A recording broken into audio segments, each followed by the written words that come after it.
All-American in lacrosse, star defensive back. When I first met you, it was at the Under Armour All-American lacrosse game.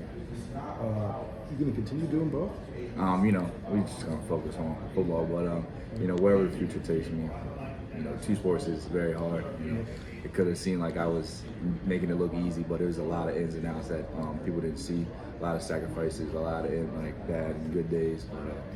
For the future of playing the two sport, we'll see how it goes after the season. What did you learn about playing football by going back and playing lacrosse this year? That the mental preparation is big and key.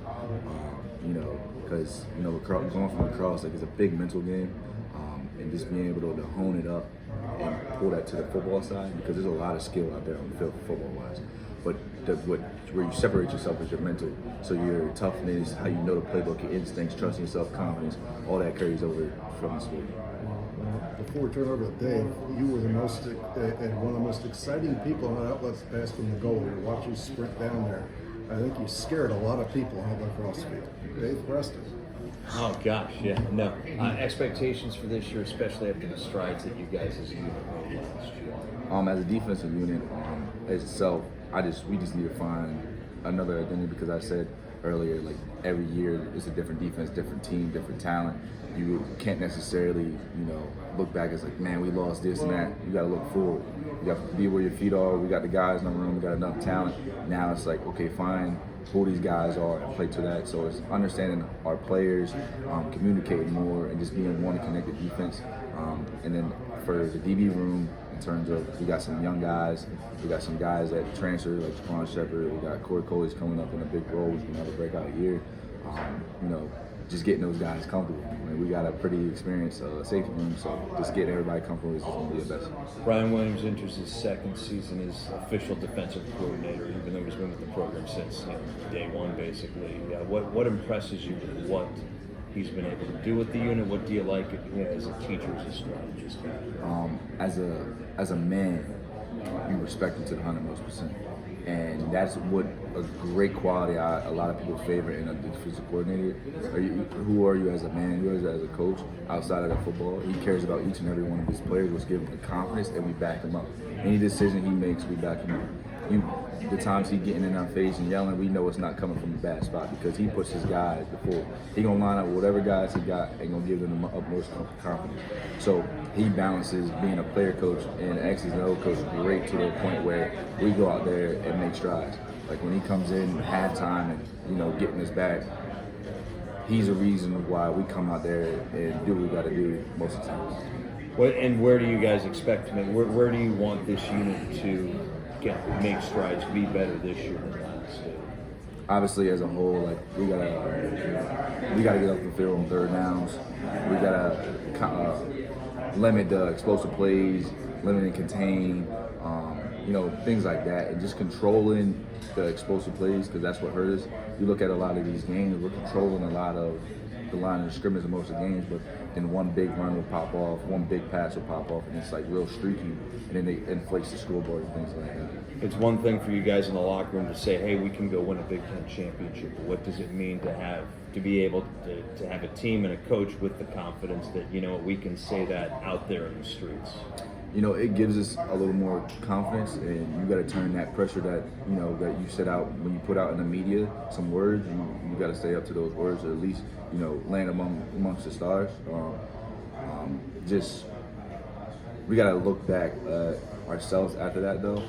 When Coach came out about it and started excited about it, because he didn't let us used to say Big Ten championships and things of that nature, but he came out and just had the confidence to say it. So now it's okay, we got to fix our habits, continue the habits we're doing, the leadership and the culture that we built to be able to get to that, because we will not be able to get to the Big Ten championship if you don't fix the habits that we had. And Maryland beat Maryland, that's not going to win Big Ten championship. Season starts off with you guys playing, I think, either the first three and then 4 or 5 at home. How much of a jump start is that to be able to begin at home in front of the crowds that you got? It's always great playing in the show.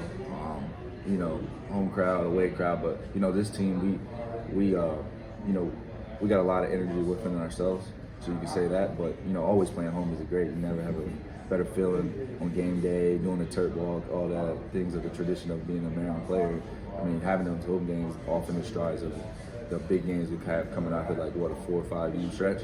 Yeah, it gives us a little confidence. I'm always worried that somebody trips in that shut because it's a confined area, and if one guy goes down, everybody goes down. Nah, we athletes for a reason. You call Coach Lockwood, they question your ability. Like, it's not that. Thank you very much. Stay healthy, Don. Dante, you mentioned just playing 2 sports is more of a challenge, and you made it look easier than it actually is. But first part, how active were you, if at all, kind of with football? Whether it's team activities, meetings, and whatnot. And then 2, how do you feel like your body's kind of recovered since then, going into the season? I was pretty involved with the football side more than I had to be, because they know. Like I've said it this whole time. I'm very extreme. Like, I was getting up 6 a.m. lifting with my guys, doing a lift throughout the season, going to some of their meeting with my coaches individually. I was helping young players over there while still be able to get everything I got to do with lacrosse. So I was balancing that. And then what was the second part you said?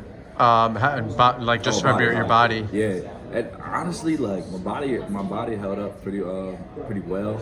I mean, football is just a very, how it gets.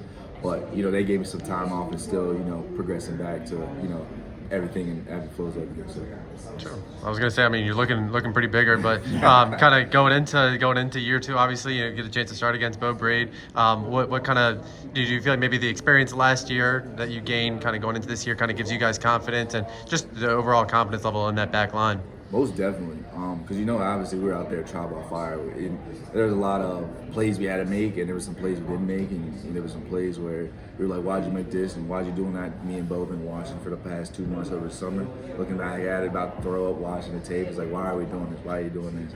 And just finding themes of why this didn't work, why that worked, and that's what experience does. Because to a point, you don't have to learn the playbook anymore. Now you can look at, my foot here, or some stuff you never learned about defensive line, linebacker, and doing all those things. Because, like I said, we made a lot of plays, but there's a lot of plays that are left out there that that had to be put on us, and we got to be able to make those plays regardless if we like it or not. So, Sure. Gotcha, man.